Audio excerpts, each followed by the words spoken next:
کندهار چې تقریبا 4 میلیونه نفوس لري 4 میلیونه خلک ژوند پکې کوي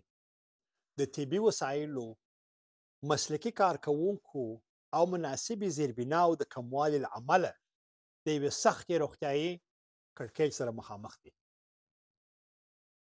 هره ورځ سلګونه په سلهاوو ماشومان زیږېدلي ماشومان مري موږ طبي وسایل نه لرو موږ مسلکي خلک نه لرو موږ هسپتالونه نه لرو یوه چینایي هسپتال دی ملکي هسپتال بند شوی دی د ښځو هسپتال بند شوی دی چې پخوا موږ 4 لکه نفوس درلودی په کندهار کې دا 3 هسپتاله موجود وو اوس یو هسپتال دی 4 میلیون انسانان پکې اوسېږي په کندهار کې تاسو فکر وکړئ دا ټول دنیا ته معلومه ده او تاسو شاهدان یاست چې ټول بشردوستانه ادارو په افغانستان کې خپل کومکونه عملیات او فعالیتونه بند کړي دي د خلکو وضعیت نور هم بې نهایت بحراني شوی دی زه حیات مسعودي یم د ابو فاونډیشن مؤسس د ابو فاونډیشن ما د خپلې مور ابو چې د 2024 کال د جون په میاشت کې وفات شوه په مینهناک یاد کې دا فاونډیشن ما تاسیس کړی دی او غواړم چې ټول بشردوستانه کارونه د افغانستان دپاره خاصتا د کندهار دپاره د هغې یاد ته وقف کړم د خپلې مور له مهربانۍ او پالنې څخه الهام اخیستلو سره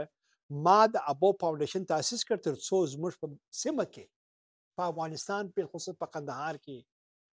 د روغتیا سیستم بدل کړو موږ امید لرو چې د دوامدارو طبي زیربناو جوړونه وکړو ځایي استعدادونه وروزو یعنی لوکل ټالنت او یا کپاسټي بیلډینګ او دا ترلاسه کړو چې هر ماشوم او کورنۍ ته د غوره درمل او طبي زمینه برابر شي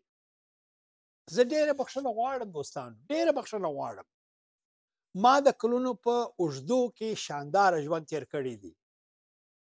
پرته له دې چې زه پوه سم چې زما په هغه ښار کې چې زه پکې زیږېدلی یم